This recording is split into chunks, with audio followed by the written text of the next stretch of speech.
Bismillahirrahmanirrahim.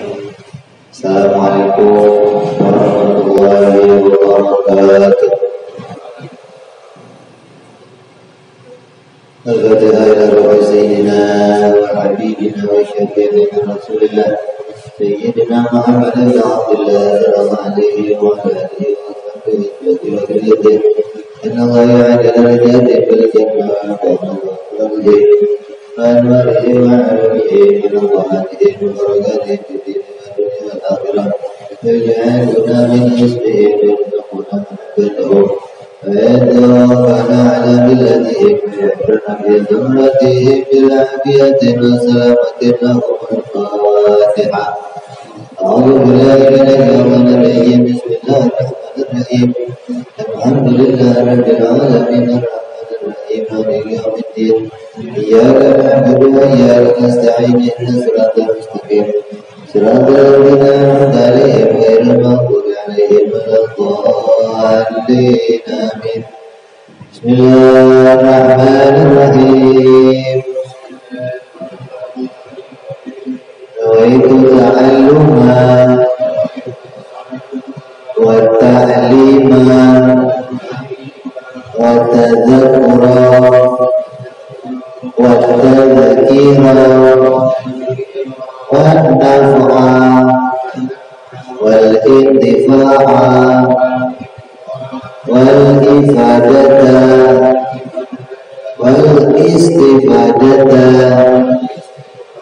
والإثا على التمسك في كتاب الله وسنة رسول الله صلى الله عليه وسلم ودعاء إلى الهدى ودلالة على الخير ابتغاء مرضاته وقربه وثوابه وحسن الخاتمة مع الخير والعافية وصلاح العاقبة. Bismillahirrahmanirrahim. Alhamdulillahirabbil alamin. Bihi nasta'in ala umuri dunya waddin. Wassalatu wassalamu ala Rasulillah Sayyidina wa habibina wa syafi'ina wa maulana Muhammadin sallallahu alaihi wa alihi wa sahbihi ajma'in. Amma ba'du, qala musanniful kitab Hadratul Syekh Sa'id bin Tarbiyah rahimahullah wa ghafara lahu wa liwalidayhi wa nafa'ana bihi bid-darain. Allahumma qulubana bidu'al arifin wa bihikmatika mansur alaina birahmatika ya arhamar rahimin. Ila Allah ya Tuhan. Kita melanjutkan perjumpaan kita yang lalu, yang seharusnya kita kaji minggu yang lalu tentang hukum lebaran, kami mundurkan minggu sekarang. Kita sampai pada penjelasan tentang maknanya dua kalimat syahadat. Artinya orang yang mengerti makna itu maksudnya mengerti kandungan di dalam kalimat syahadat, bukan arti terjemahnya, bukan. Kita diminta oleh para ulama, kita diminta oleh agama, setiap orang yang bersyahadat itu diharuskan mengerti kandungan dari syahadat yang diucapkan. Kalau kita mau ringkas, saya bersaksi, asyhadu maknanya saya bersaksi dan saya meyakini dengan hati saya. Kesaksian itu adanya dalam hati, menyaksikannya itu dengan hati, bukan pakai mata. Kalau pakai mata kan orang buta protes, nggak bisa beragama. Maka orang buta pun bisa beragama, tandanya bersaksi kepada Allah nggak pakai mata, tapi pakainya hati. Apa yang disaksikan? Yang disaksikan bagaimana yang kemarin kita bicarakan. Yang kita saksikan adalah sifat-sifat Allah Subhanahu wa Ta'ala. Yang kemarin sudah kita bicarakan dalam ilmu tauhid, kita mengenal akan bicara 3 macam ketetapan. Ada wajib,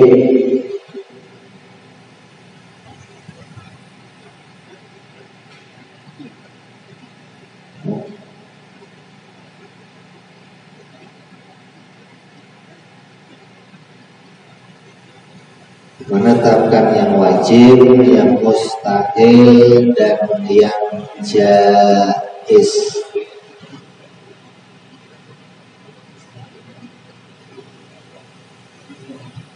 Yang pertama, menyaksikan yang wajib bagi Allah.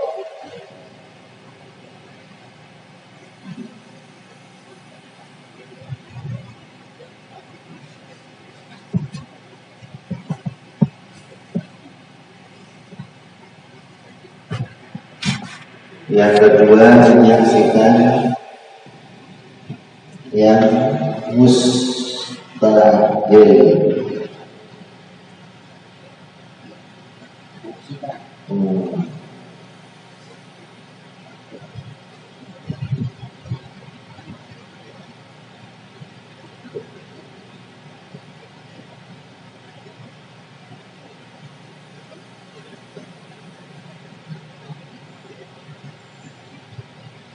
Ketiga, menyaksikan yang jaiz.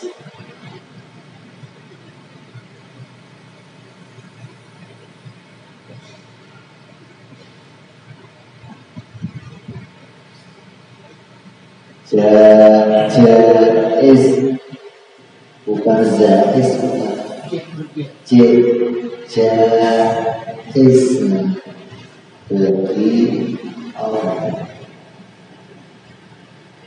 Ini isi kesaksian kita kepada Allah. Maka siapa yang tidak punya kesaksian ini, berarti syahadatnya tidak punya isi. Syahadatnya tidak sampai pada mengerti makna atau kandungan yang ada di dalamnya. Maka yang mau kita kaji di kitab ini, ya cuma 3 ini. Yang wajib bagi Allah, yang mustahil bagi Allah, dan yang jaiz bagi Allah. Hanya 3. Jadi saya bersaksi, maknanya saya menyaksikan sifat-sifat yang wajib bagi Allah. Apa yang pertama? Allah wajib ada. Kita kenalnya biasanya wajib wujud. Allah wujud, tidak bapak. Yang pertama, Allah itu wajib wujud atau wajib ada. Setiap orang yang berakal akan mengatakan Tuhan itu pasti ada. Kalau kita semuanya disebut namanya jaizul wujud. Ada ya boleh, tidak ada juga boleh. Seluruh yang ada di alam semesta yang diciptakan oleh Allah ini perkara yang jaizul wujud, jaiz adanya. Adanya malaikat, adanya jin, adanya nabi, langit, bumi, dan segala perubahannya, itu semuanya jaizul wujud. Apa tandanya perkara jaiz itu? Perkaranya berubah-ubah. Seluruh di alam ini perkaranya selalu berubah-ubah. Yang tidak mengalami perubahan hanya zatnya Allah Subhanahu wa Ta'ala. Maka itu kita saksikan dengan apa? Dengan menetapkan bahwa Allah itu pertama wajibul wujud. Terus sampai nanti 20 sifat yang ada pada Allah Subhanahu wa Ta'ala, maka itulah di antara kesaksian kita kepada Allah. Wajib tidak berawal, wajib tidak berakhir, wajib berbeda dengan makhluk, wajib berdiri sendiri.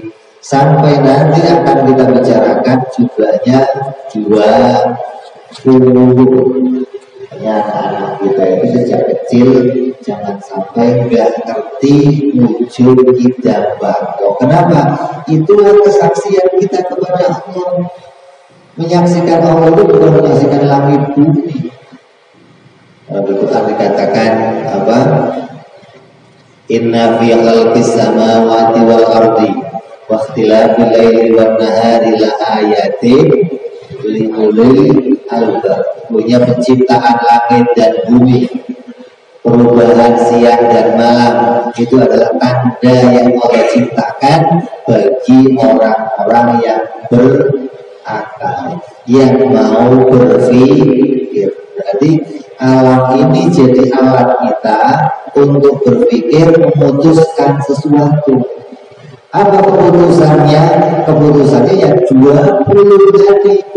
Oh, keputusannya Allah itu wajib ada, wajib tidak berawal, wajib tidak berakhir, sampai seluruh sifat yang ada, yaitu 20 sifat. Ini kesaksian yang harus ada di dalam hatinya tiap-tiap orang muslim. Walaupun kita tidak menyaksikan Allah Subhanahu wa Ta'ala dengan kepala kita, tapi hati kita wajib menyaksikan hal tersebut. Kalau kita tidak punya kesaksian ini, berarti kita mengucapkan saya bersaksi, tapi nggak ada isinya. Tidak menyaksikan apapun, nggak pakai mata, nggak pakai hati. Ini kesaksian yang dipermasalahkan di dalam agama oleh para ulama. Terus menyaksikan pula yang mustahil. Allah tidak mungkin tiada, Allah tidak mungkin berawal, Allah tidak mungkin berakhir, sampai nanti Allah tidak mungkin mati, tidak mungkin Allah itu bodoh, sampai jumlahnya 20 sifat. Ini pula yang kita saksikan tentang keadaannya Allah. Kemudian yang ketiga, kita menyaksikan pula tentang perkara jaiz. Jaiz ini berkaitan sama perbuatannya Allah. Perbuatan Allah itu apa? Perbuatan Allah itu menciptakan langit, menciptakan bumi, dan menciptakan seluruh isinya, seluruh alam semesta. Maka perbuatan Allah menciptakan seluruhnya, kita saksikan bahwa perbuatan itu hukumnya jaiz. Allah berubah. Maka perbuatan Allah itu mengalami perubahan apa? Allah boleh menciptakan, boleh pula tidak menciptakan. Mau bikin hujan boleh, tidak bikin hujan boleh. Mau bikin kita sehat boleh, mau bikin kita sakit boleh. Sampai nanti puncaknya orang yang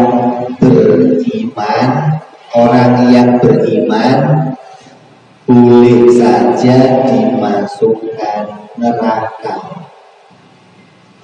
Orang yang maksiat, yang kafir, boleh saja dimasukkan surga. Itu puncaknya perkara jaiz. Makanya kata Nabi, semua orang yang masuk surga itu tidak akan masuk surga karena amalnya.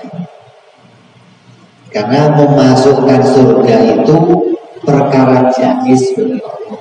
Allah boleh saja kita ibadah dimasukin surga, boleh saja tidak ibadah dimasukkan surga.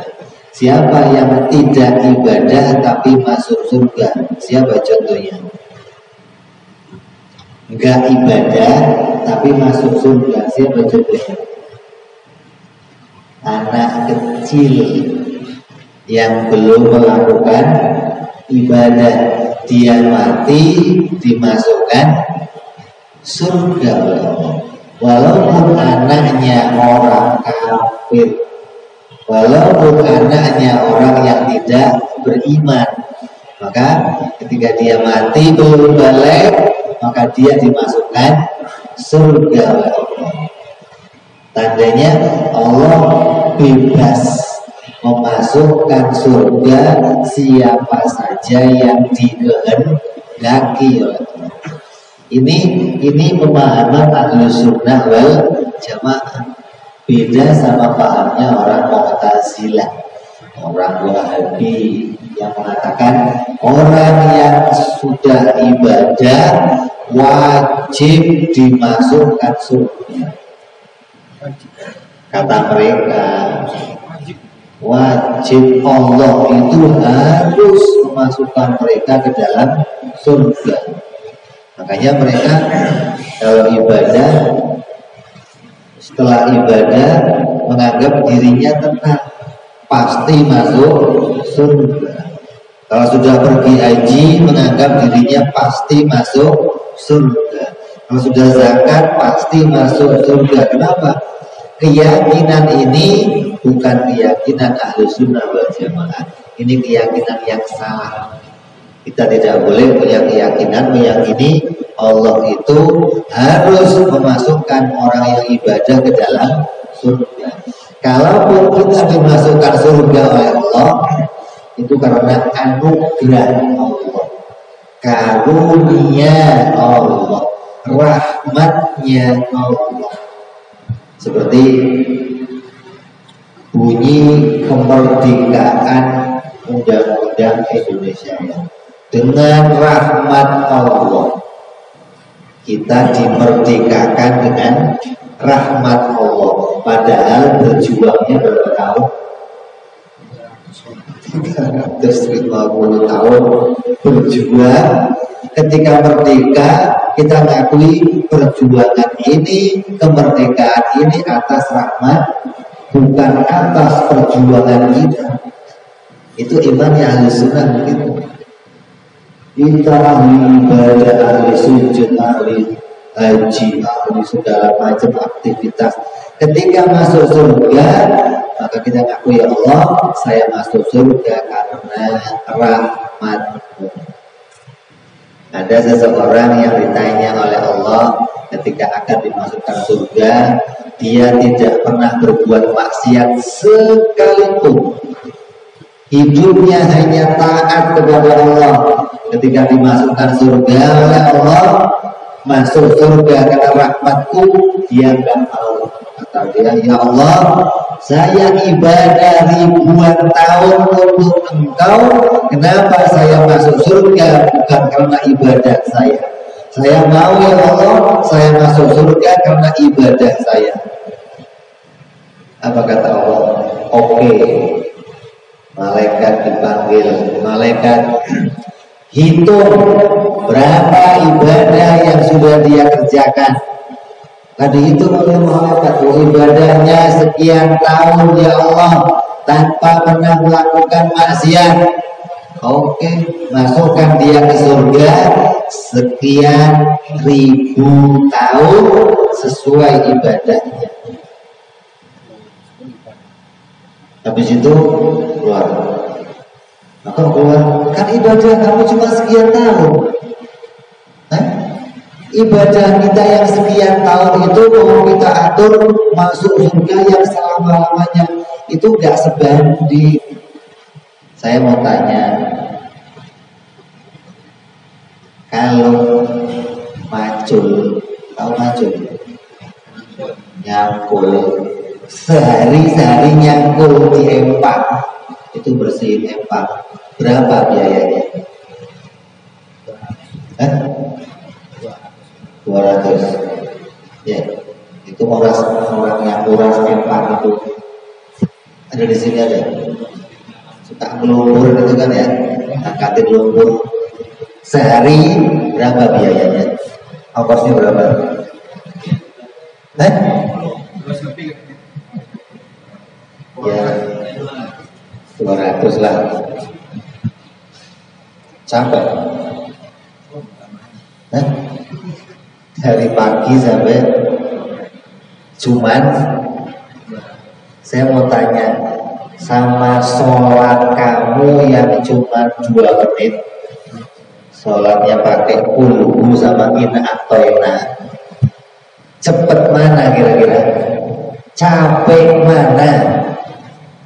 Capek mana? Seharian 200, kamu sholat jengkang-jengking kulhu sama ina, karena mintanya surga. Pantas kira-kira. Kalau kamu mau dibayar duit, paling gocap, kebanyakan gocap kali. Kebanyakan enggak? 2 menit minta gocap, ceban lah ceban.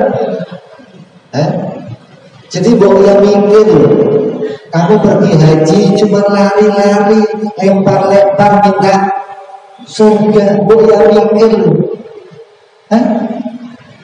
Cuma nahan makan dari pagi sampai sore minta surga. Pokoknya yang sadar sedikit gitu loh maksudnya, jangan berlebihan. Tapi kan Allah janji mau kasih surga, itu biarin, itu janjinya Allah.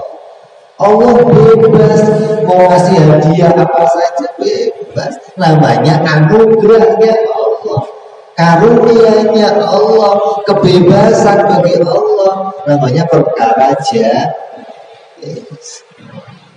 Ini harus kita saksikan di hati kita. Ibadah saya ya Allah bukan karena saya mau masuk surga, tapi karena saya hamba-Mu ya Allah, maka saya sujud kepadamu, saya taat kepadamu, saya mau mengabdi karena saya hamba. Nah, beda kalau ibadah kita masih anak kecil, asal dijanjiin dikasih permen cepet jalan. Ya, anak kecil yang dijanjiin cepet. Tapi kalau nggak ada janjinya, nah sekolah ongkos Pak nggak ada, sarapan Pak nggak ada, berangkat kira-kira. Nah kita nggak begitu. Orang yang menyaksikan Allah di hatinya, dia menyaksikan Allah penuh dengan kebaikan kepada kita. Sejak kita bangun tidur melek sudah dipenuhi kebaikan Allah. Nah saya mau nanya, kamu dapat kebaikan Allah itu daftar apa enggak?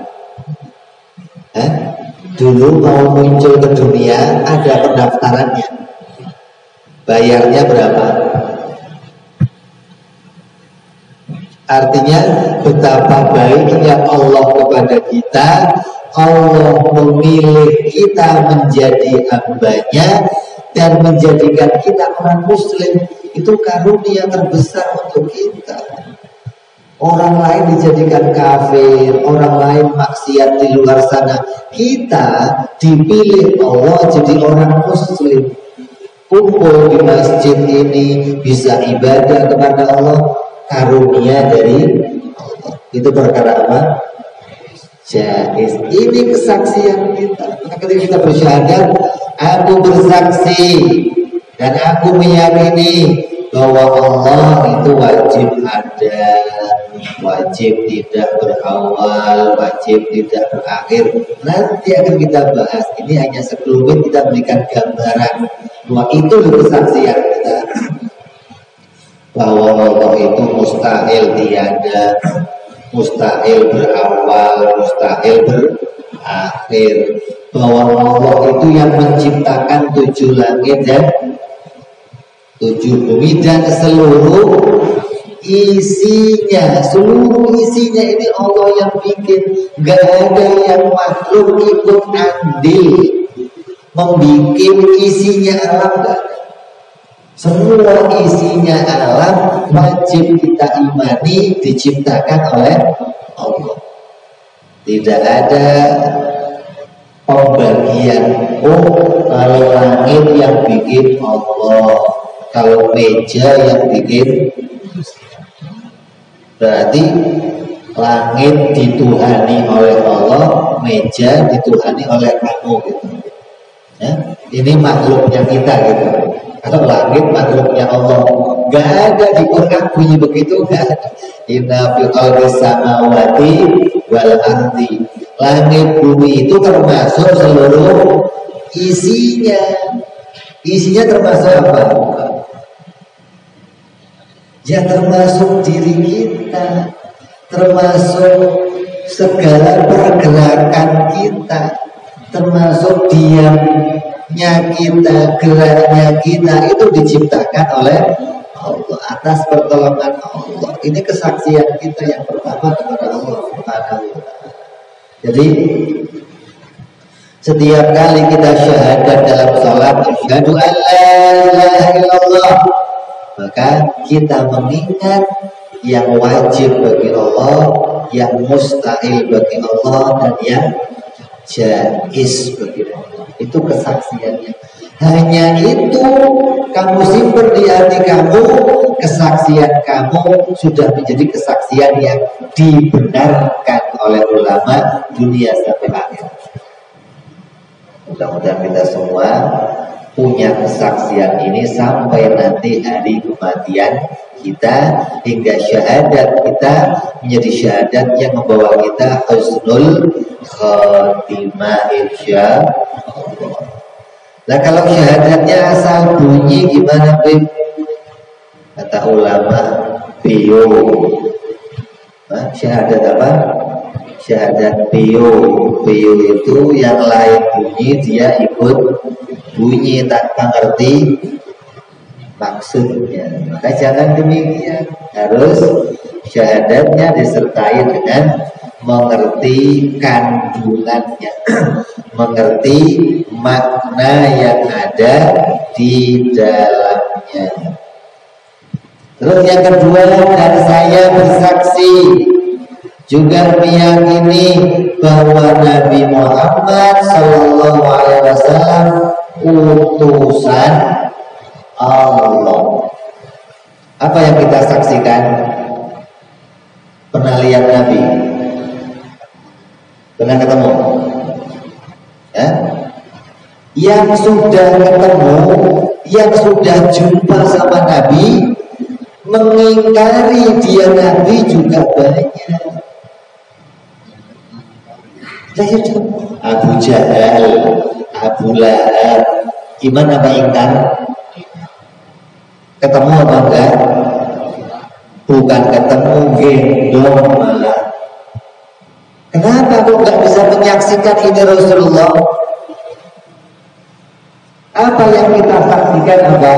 Saya nggak menyaksikan fisiknya Nabi Muhammad, tapi saya menyaksikan agama yang dibawa Nabi Muhammad Sallallahu Alaihi Wasallam.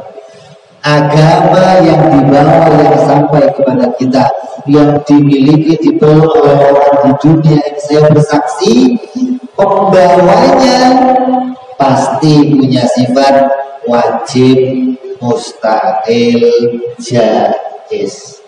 Jadi kesaksian yang kedua, wajib, mustahil, jaiz pada para rasul, pada Nabi Muhammad Sallallahu Alaihi Wasallam. Kalau yang pertama kita ngerti wajib, mustahil, jaiz bagi Allah. Yang kedua, syahadat kepada Rasul. Kan ada dua kalimat syahadat. Syahadat yang pertama namanya syahadat tauhid.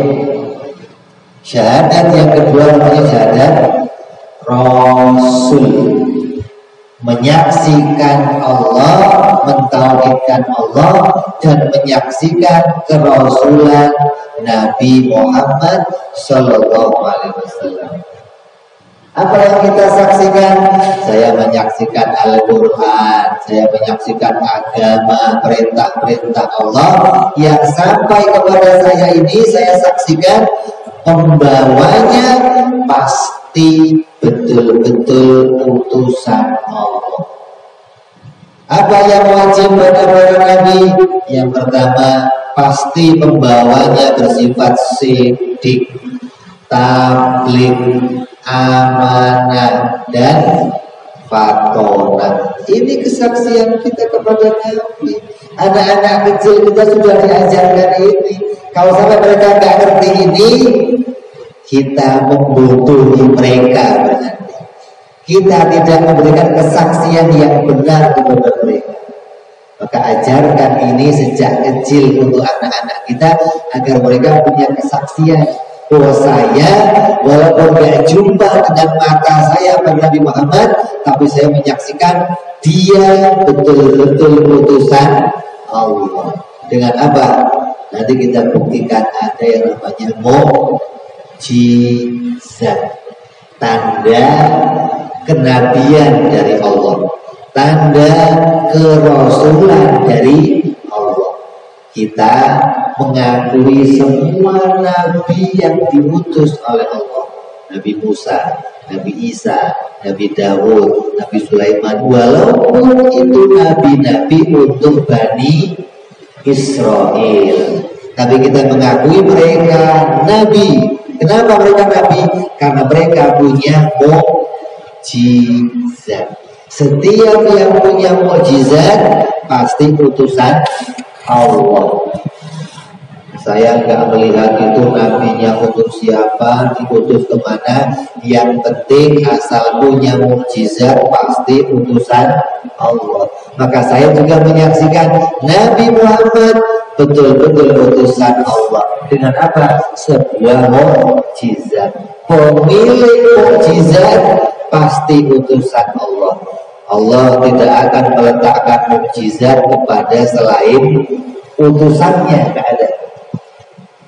Selain utusan Allah tidak akan pernah diberikan mukjizat. Yang diberi mukjizat oleh Allah hanya utusannya. Maka dari situlah kita bersaksi Nabi utusan Allah. Banyak yang melihat mukjizat, menganggap mukjizat sebagai sihir. Ketika Nabi menunjukkan dari jarinya keluar air, kata mereka sihir. Ketika Nabi menyentuh seseorang yang tadinya sakit sehat, dikatakan sihir. Ketika Nabi mengusap orang yang mati hidup kembali, kata mereka Tuhan ini. Nabi Isa sih, Nabi Isa mengusap orang mati, dia hidup. Kata orang Bani Israel, ini Tuhan ini bukan orang. Masa orang mati dipegang hidup? Kita mengimani itu sebagai mukjizat. Nabi Musa membelah lautan itu mukjizat. Nabi Ibrahim dibakar gak mempan itu mukjizat. Tapi kalau orang Banten dibakar gak mempan bukan mukjizat. Namanya apa? Istijrat. Bukan mukjizat. Apa bedanya mukjizat sama istijrat? Istijrat itu pemberian Allah yang disertai ancaman, itu namanya mukjizat. Apa namanya? Istijrat. Ada orang puasa 7 hari pingin kebal. Ketika dikasih kebal, namanya apa itu? Istijrat. Dia diberi oleh Allah, tapi diancam oleh Allah. Awas, kalau kamu pakai maksiat, saya hukum. Namanya istijrat. Kalau karomah miliknya para wali, nggak berusaha. Nggak ada wali-wali puasa 7 hari pengen kebal, nggak ada. Itu karunia Allah, dikasih oleh Allah. Nah, bedanya apa? Bedanya kalau karomah tidak bisa dipakai nantang.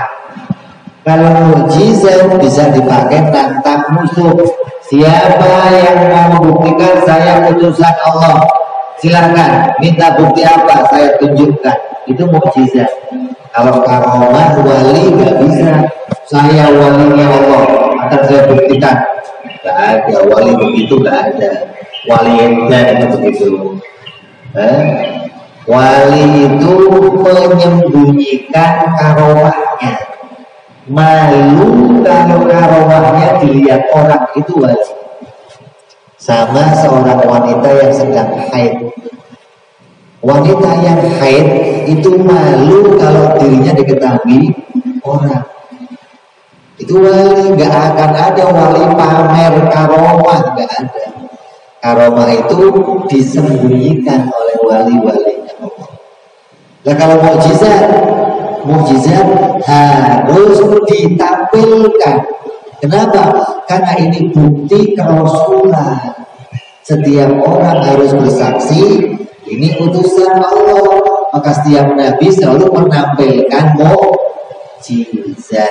Dengan adanya mukjizat itulah kita bersaksi bahwa Nabi Muhammad betul-betul utusan Allah. Dengan kesaksian apa?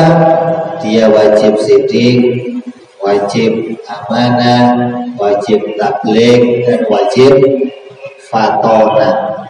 Lawannya mustahil Nabi bohong, mustahil Nabi khianat, mustahil Nabi bodoh, mustahil Nabi menyimpan ilmu pengetahuan. Ini kesaksian kita. Yang jaiz apa bagi Nabi? Yang jaiz bagi Nabi mempunyai sifat bangsa manusia. Itu jaiz. Sakit, apalagi tidur, makan, minum, usaha, ini sifat manusia. Nabi makan, hukumnya apa? Jaiz. Itu saking mubah itu. Nabi tidur, hukumnya apa? Jaiz. Nabi kawin, hukumnya apa? Jaiz. Tapi wajib kalau Nabi makan, yang dimakan wajib perkara yang halal. Wajib. Nabi kawin, jaiz, boleh-boleh saja Nabi kawin. Tapi wajib yang dikawini orang yang halal dikawini. Gak mungkin Nabi kawin sama yang haram dikawini. Seperti apa? Cerita Bani Israel tentang Nabi Dawud alaihissalam.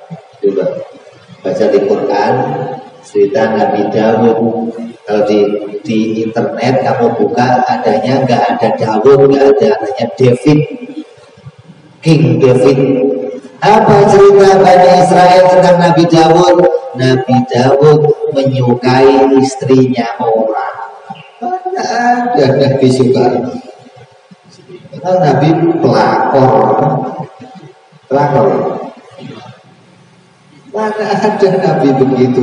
Itu imannya Bani Israel. Jadi Bani Israel itu ada 2 kelompok. Satu Yahudi, satu Nasrani. Menyifati Nabi berlebihan hingga diangkat menjadi Tuhan. Itu berlebihan. Yahudi menyifati Nabi merendahkan. Kadang Nabi punya dosa, Nabi selingkuh, Nabi berbuat maksiat. Itu Yahudi. Kebalikannya Nasrani. Satu menaikkan Nabi setinggi-tingginya sampai menjadi Tuhan, satu merendahkan Nabi. Ini dua kelompok yang salah di luar agama Islam. Di dalam agama Islam juga ada dua macam kelompok itu. Siapa? Di dalam Islam juga ada dua macam kelompok itu. Siapa? Syiah dan Wahabi. Syiah melebih-lebihkan sampai derajat Tuhan, menganggap Nabi sebagai titisan Tuhan, menganggap Sayyidina Ali mendapat wahyu, mendapatkan petunjuk dari Allah secara langsung, ahli baitnya Nabi maksum. Itu orang Syiah.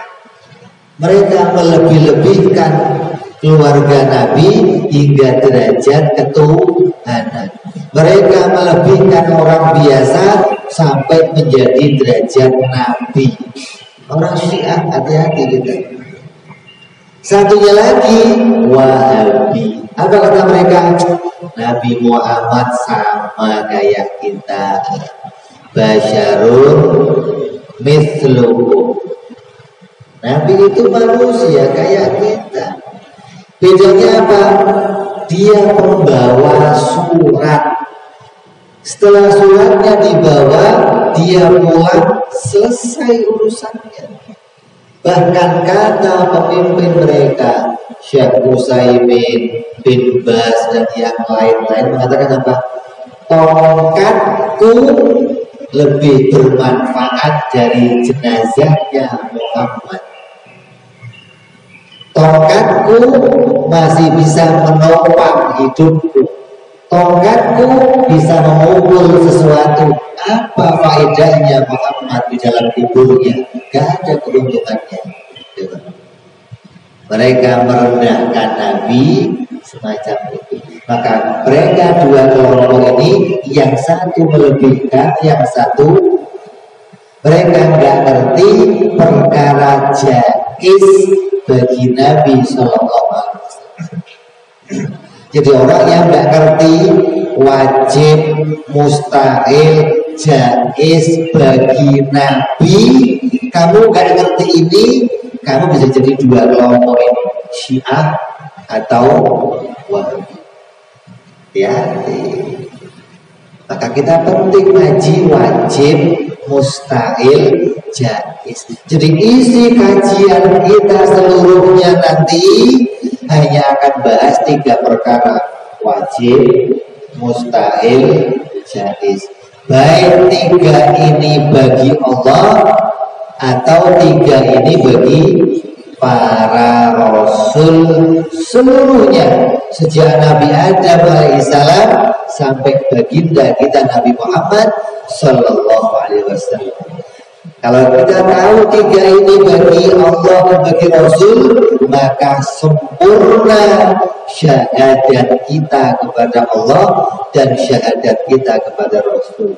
Siapa yang nggak ngerti ini, tiga ini nggak ngerti bagi Allah, nggak ngerti bagi Nabi, nggak ngerti, maka syahadatnya palsu, syahadatnya kosong, syahadatnya tidak punya isi. Syahadat yang seperti itu bagaimana hukumnya? Ulama berselisih. Kata satu kelompok, celaka di akhirat. Kata kelompok yang lain, sah tapi dosa. Ya nggak beres juga, satu celaka, satu dosa. Ya celaka-celaka juga. Tinggal kita mau milih kelompok yang mana.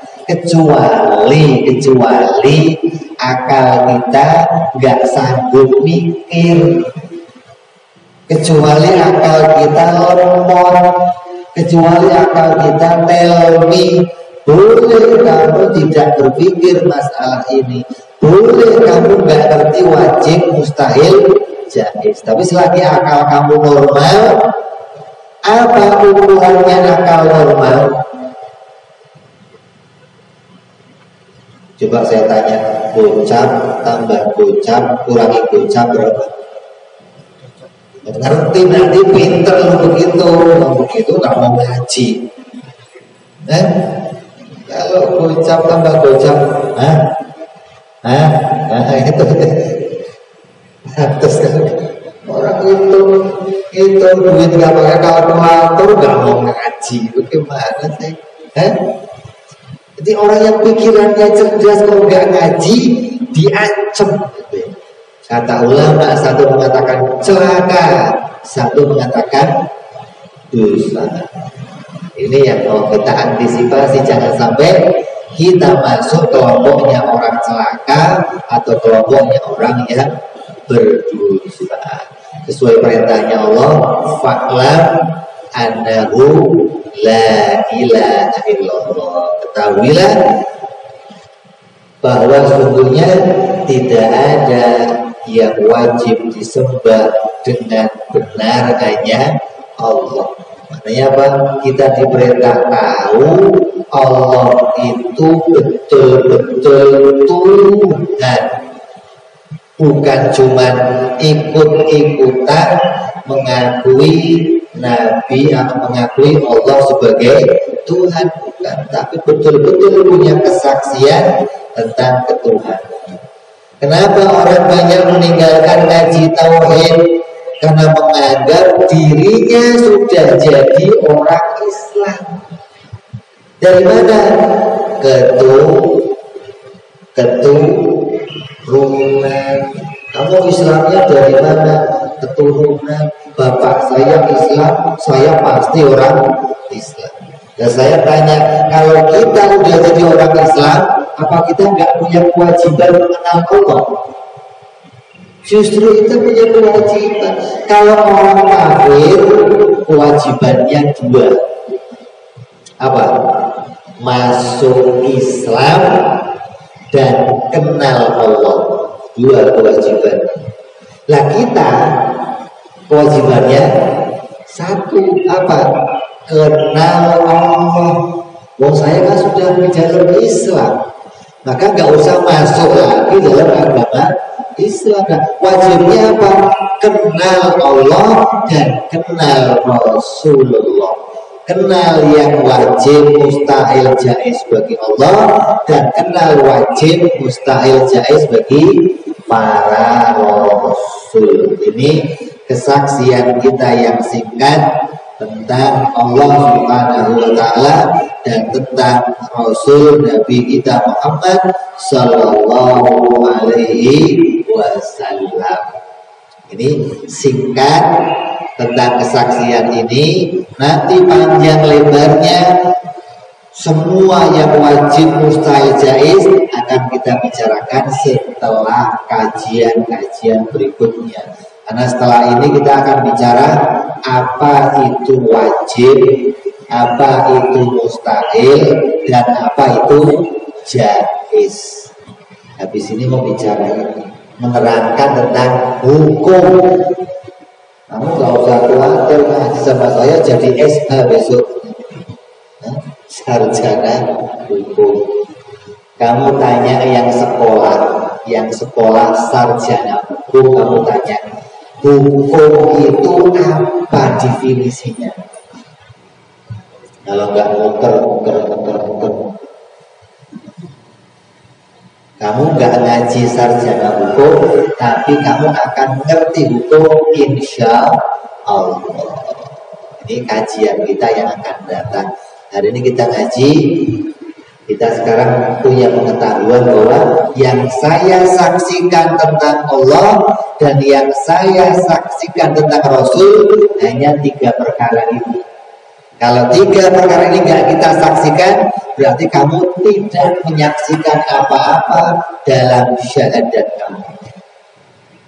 Ya, jadi kita bahas hari ini, kita ngaji isi syahadat saya tentang Allah, syahadat tauhid maupun syahadat Rasul, isinya 3 perkara, yang wajib, yang mustahil, dan yang jaiz.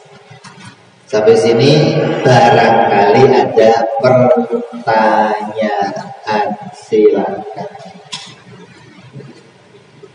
Baik, hari ini lalu subuh dari apa yang telah disampaikan oleh Presiden Muhammad dari Sahabat tentang persaksian yang wajib bagi Allah, persaksian yang bisa bagi Allah, persaksian yang bisa bagi Allah, ditambah juga dengan persaksian yang diberikan Rasulullah. Mungkin dari beberapa yang ada yang ingin ditanyakan tentang perbedaan sebelumnya persilakan, namun juga ketika membatasinya satu atau dua pertanyaan atau jawab tidak. Silakan.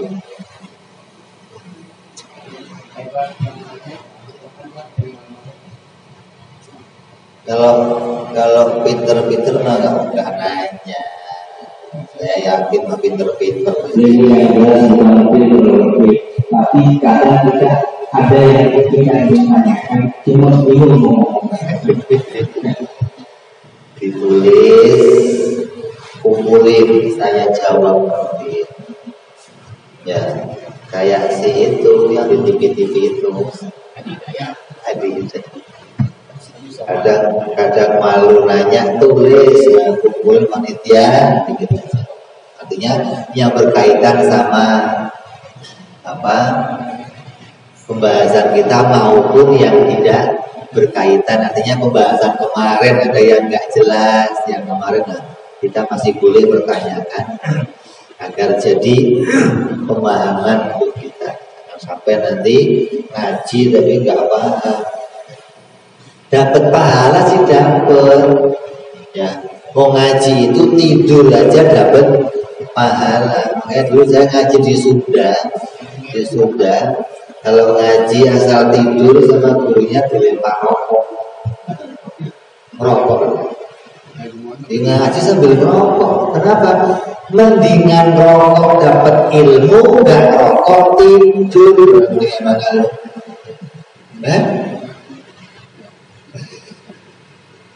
Kalau bisa sih nggak usah ngerokok, dapat ilmu itu sempurna namanya. Jadi ada pilihan untuk kita. Kamu mempertahankan nggak ngerokok tapi tidur, mendingan ngerokok.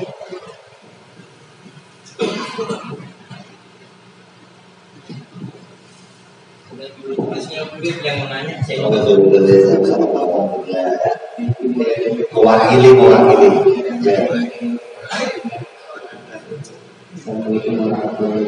Waalaikumsalam. Dari awal kita sudah cukup jelas. Itu ada pertanyaan yang di mukadimah tadi akan mengajar untuk menyaksikan Allah. Kita masing-masing mempunyai panca indera. Dan kalau kita menyaksikan dengan panca indera, mungkin bisa berbeda. Bisa juga dari saudara kita yang sedang melihat menyaksikan. Jadi pertanyaannya, kita menyaksikan dengan hati. Adapun masalah hati ini kan ada ujian apa ayat dia kalian dulu tapi jalan itu ya jadi setiap hati manusia kan berubah-ubah. Ada hati orang soleh, ada hati mungkin orang-orang kita ini orang biasa. Jadi menyaksikan dengan hatinya, hati yang seperti apa gitu. Ya, Assalamualaikum warahmatullahi wabarakatuh. Hati itu wadahnya ilmu. Kalau kita belajar macam-macam, yang kita temu pakai mata, ini hijau, ini putih, ini hitam, ini merah, memorinya tersimpan di mana? Di hati. Yang kita temu pakai kuping, oh itu suaranya si Anu, suaranya kita simpan di hati. Yang kita rasakan, semua ilmu yang kita peroleh dari panca indera itu kita saksikan, kita simpan dalam Begitupun ilmu yang kita peroleh dari berpikir, kita simpan di dalam hati. Maka dengan ilmu yang tersimpan itulah saya menyaksikan Allah Subhanahu wa ta'ala. Jadi hati yang berilmu, hati yang berpengetahuan, yang bisa menyaksikan Allah. Kalau hatinya kosong, gak ada pengetahuannya, mau nyaksiin apa? Jadi hatinya dipenuhi ilmu. Ilmu apa yang harus saya simpan di hati saya? Ya ini wajib, mustahil, jaiz. Kalau ini nggak tersimpan di hati kita, berarti tidak ada kesaksian tentang Allah. Kalau saya menyaksikan masjid ini langsung pakai mata. Oh warnanya hijau, oh warnanya, oh tingginya, ya langsung pakai mata. Kalau menyaksikan Allah bagaimana? Tadi berpikir, langit dipikir, bumi dipikir, hasil pemikirannya disimpan dalam hati, maka yang tersimpan itulah yang kita saksikan.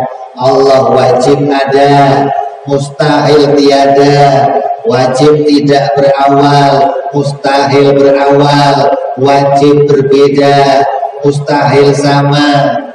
Itu hasil berpikirnya kita simpan di dalam hati. Dengan ilmu itu kita menyaksikan adanya Allah Subhanahu wa ta'ala sebagai Tuhan yang Esa, pencipta langit dan bumi. Dengan kesaksian itu pula kita menyaksikan Nabi Muhammad Sallallahu Alaihi Wasallam sebagai utusan Allah. Kenal mukjizat, kenal bahwa mukjizat hanya diberikan Allah kepada utusannya. Tidak ada mukjizat pada selain utusan. Ini diantaranya kesaksian yang tersimpan dalam hati. Jadi hati ini harus dipenuhi. Jadi hati yang bagaimana yang bisa mengerti, menyaksikan Allah? Hati yang dipenuhi pengetahuan tentang wajib, mustahil, jaiz. Coba ada yang lain? Ya. Udah dengar.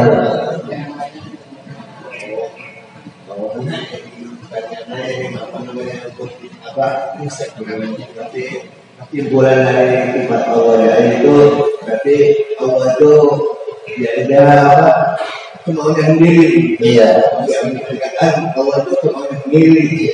Dan juga ada kita pertanyaan lagi mau menjelaskan setiap rukun itu punya syarat.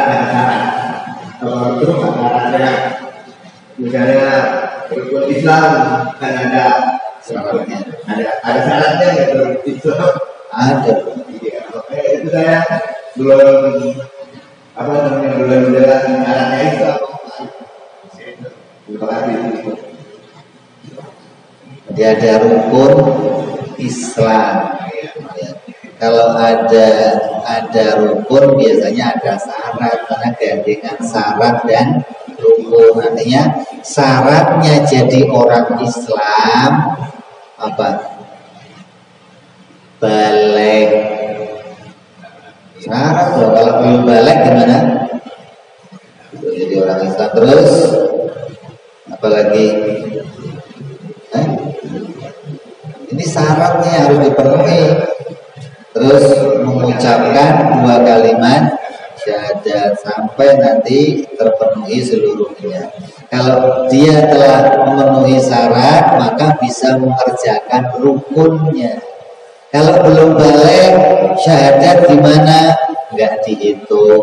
Belum balik, sholat gimana? Enggak dihitung. Belum balik, haji gimana? Enggak dihitung. Kenapa? Karena syaratnya untuk masuk Islam harus balik. Sudah kita bicarakan. Pertama yang wajib dikerjakan bagi orang yang telah balik adalah masuk agama Islam. Jadi syaratnya pertama adalah balik. Balik itu apa? Mukallaf itu isinya ada 4. Ada akil, balik, bulugh, dakwah, terus salamatul hissi. Jadi Jadi orang yang sudah memenuhi syarat itu syaratnya 4: berakal, dewasa, punya panca indera mata atau telinga. Yang keempat, mendapatkan berita dari ulama tentang kenabian Nabi Muhammad Sallallahu Alaihi Wasallam. Itu syarat. Terus juga. Waalaikumsalam warahmatullahi wabarakatuh.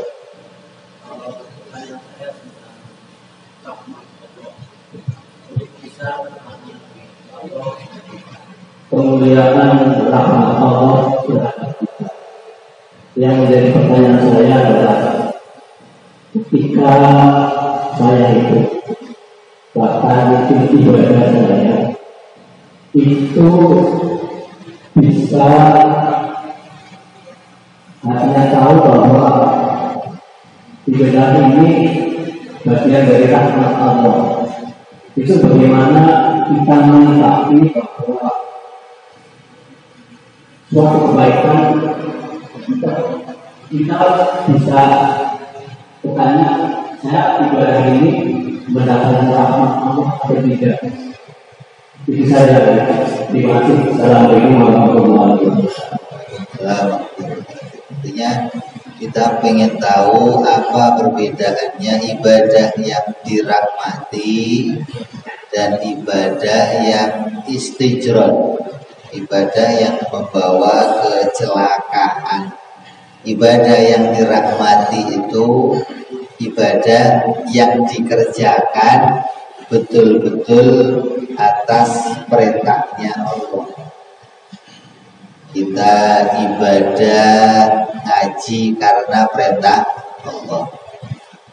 Datang dari rumah mengharapkan ridhonya Allah.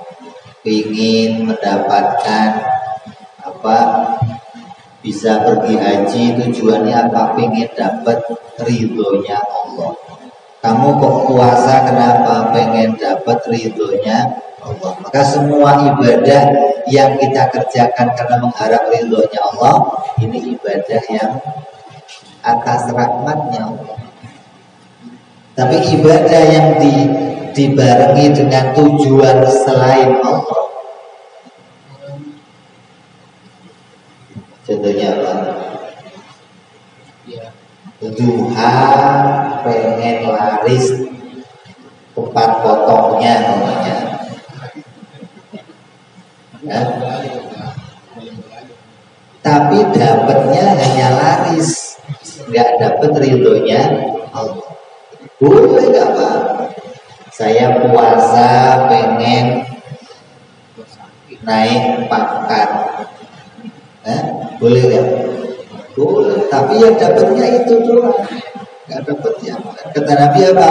Man kana hijratuhu ilallahi wa rasulihi fa hijratuhu ilallah wa rasulih.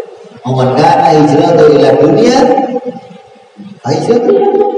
Maka siapa yang ketika ikut hijrah tujuannya karena Allah Rasulnya, itu ibadah yang dirahmati Allah.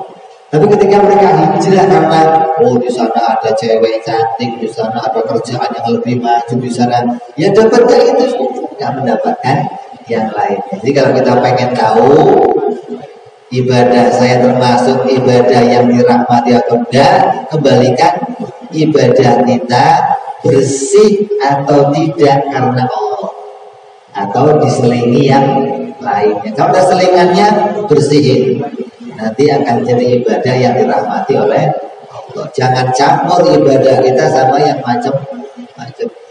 Mau sholat duha karena Allah, tahajud karena Allah, haji karena Allah. Adapun nanti diberikan oleh Allah bonus, itu karunia Allah. Begitu duha, tokonya laris. Begitu tahajud, naik jabatan. Itu karunia Allah. Allah sayang kepada hamba-hamba yang menjadi hamba yang perhatian pada perintahnya Allah. Kalau kita cepat mendatangi perintahnya Allah, apa yang kita inginkan juga cepat didatangkan oleh Allah Subhanahu wa Ta'ala. Ya. Ada lagi? Assalamualaikum. Waalaikumsalam.